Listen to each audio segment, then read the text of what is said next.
वास्तु पुरुष के जन्म की कथा न सिर्फ रोचक है, बल्कि वास्तु की रचना किस प्रकार से हो रही है, क्या हो रहा है जिसके कारण एक वास्तु पुरुष का जन्म हो रहा है, एक वास्तु मंडल में एक भवन का निर्माण हो रहा है, इसकी तरफ भी बहुत सुंदर संकेत करती है। वास्तु पुरुष का जन्म कैसे होता है? एक कथा है कि एक बार भगवान शिव और पार्वती विहार करते हुए यानी घूमते हुए काशी जाते हैं। काशी पहुंचने के बाद एक लंबे समय तक माता पार्वती शिव के साथ काशी में रहती हैं और फिर वहां से वह दोनों आगे बढ़ते हैं और मंदराचल पर्वत पर जाकर के विश्राम करने लगते हैं।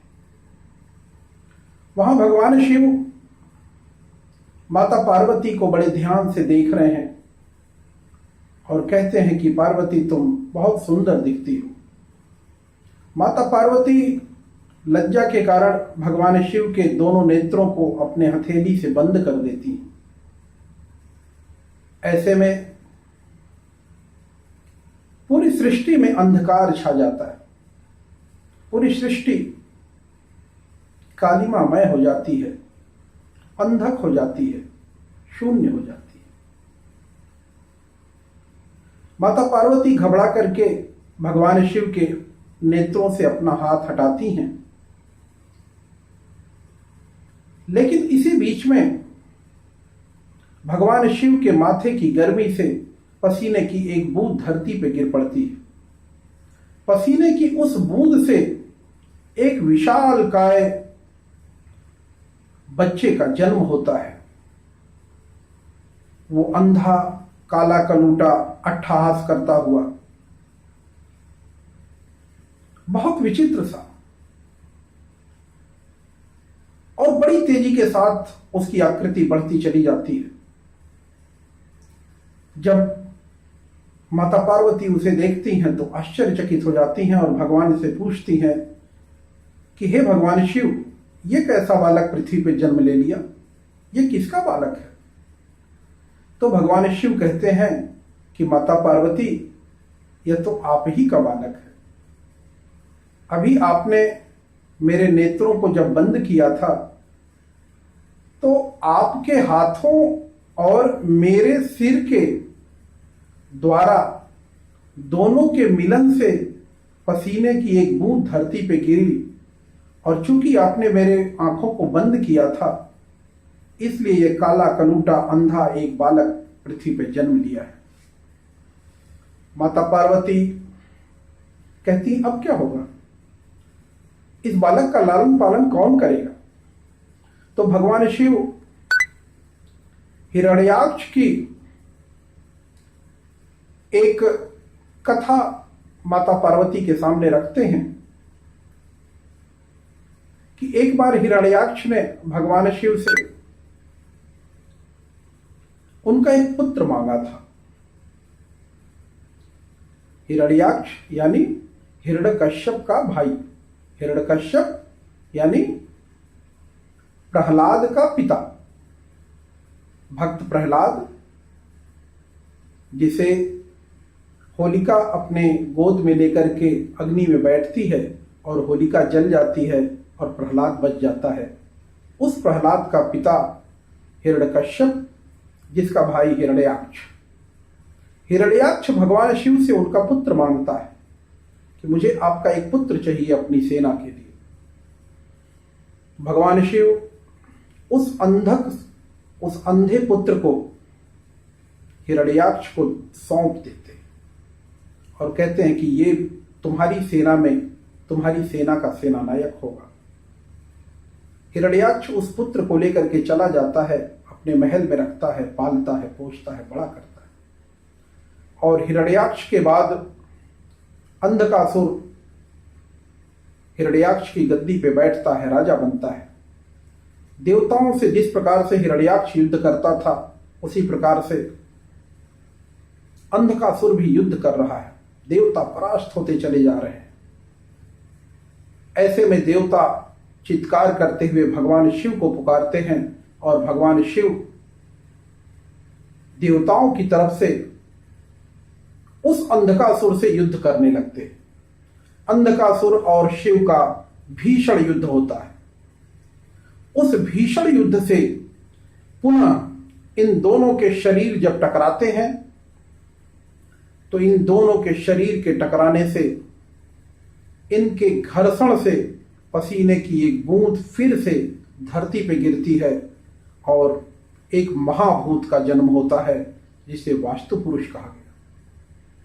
वास्तु पुरुष का जब जन्म होता है तो वास्तु पुरुष भी अपना विशाल काय शरीर धारण करता चला जाता है। ऐसे में देवता सोचते हैं कि कोई नया राक्षस आ गया और राक्षस सोचते हैं कि कोई नया देवता आ गया युद्ध करने के लिए। दोनों डर जाते हैं। दोनों डर करके ब्रह्मा के पास जाते हैं तो ब्रह्मा कहते हैं कि डरो नहीं, ये मेरा मानस पुत्र है, ये वास्तु पुरुष है। धरती पर जब भी कोई नगर, कोई जलाशय, कोई मंदिर, कोई भवन या अन्य किसी भी वास्तुजन्य निर्माण की प्रक्रिया जन्म लेगी तो प्रत्येक भवन में, प्रत्येक मंदिर में, प्रत्येक जलाशय में, प्रत्येक हवन कुंड में, प्रत्येक नगर की संरचना में यह वास्तु पुरुष ही रहेगा। उसके बाद से जितने भी भवन बनते हैं उन सभी भवन में एक वास्तु पुरुष की संरचना, एक वास्तु पुरुष की संकल्पना जन्म लेती है। देवता और राक्षस दोनों डरे हुए हैं। दोनों ब्रह्मा जी से कहते हैं कि ये इतना विशाल काय रूप धरता चला जा रहा है, इसे कैसे शांत करें। तो ब्रह्मा जी कहते हैं कि देवता और राक्षस दोनों मिलकर के इसे धरती पे औंधे मुंह गिरा दें। यानी औंधे मुंह यानी उसका मुंह नीचे की तरफ हो और उसे धरती पे गिरा करके उसके विभिन्न अंगों पे देवता और राक्षस विराजमान हो जाए। देवता और राक्षस ऐसा ही करते हैं, वास्तु पुरुष को धरती पे गिराते हैं और उसके विभिन्न अंगों पर देवता और राक्षस विराजमान हो जाते हैं और उन्हीं देवताओं और राक्षसों के स्वरूप को हम 45 देव के रूप में वास्तु पुरुष के शरीर पे अध्ययन करते हैं। अब मैं इस कथा को आपको बताता हूं कि किस प्रकार से यह आपके भवन में कार्य करता है। शिव यानी आपकी चेतना, पार्वती अन्यथा निर्माण करने की शक्ति, इन दोनों का मिलन होता है और अंधकासुर का जन्म होता है। अंधकासुर यानी अभी हमें यह नहीं पता है कि निर्माण कैसा होगा, कहां होगा, कब होगा। अभी तो भूमि भी क्रय नहीं किया है। फिर समय आगे बढ़ता है और भूमि क्रय की जाती है। यानी कोई एक ऐसा व्यक्तित्व मिलता है जो सहारा देता है हिरण्याक्ष अंधकासुर को। यानी जो ये विचार था कि घर बनेगा, कैसा बनेगा, उसे कौन सहारा दिया? कोई सहारा दिया जिसे हिरण्याक्ष कह दिया गया। फिर वास्तु को जन्म देने के लिए, एक भवन को जन्म देने के लिए विचार बना। विचार बनने में फिर आता है कि निर्माण करें या न करें, थोड़ा करें या ज्यादा करें, असमंजस की स्थिति। जो दैवीय शक्तियां हैं वो कहती हैं निर्माण करते हैं, जो आसुरी शक्तियां हैं मन की वो कहती हैं निर्माण कम करते हैं, पैसे बचा लेते हैं। इन दोनों में संघर्ष होता है, दोनों में संघर्ष होता है और संघर्ष में फिर दैवीय शक्ति जीतती है दोनों में संघर्ष होता है या नहीं? दो विचारधाराओं में संघर्ष होता है, मन में यह संघर्ष चलता है और उसमें दैवीय शक्ति जीतती है और एक वास्तु पुरुष जन्म लेता है, यानी एक भवन का निर्माण होता है। इसको और भी सरल शब्दों में हम आगे समझेंगे।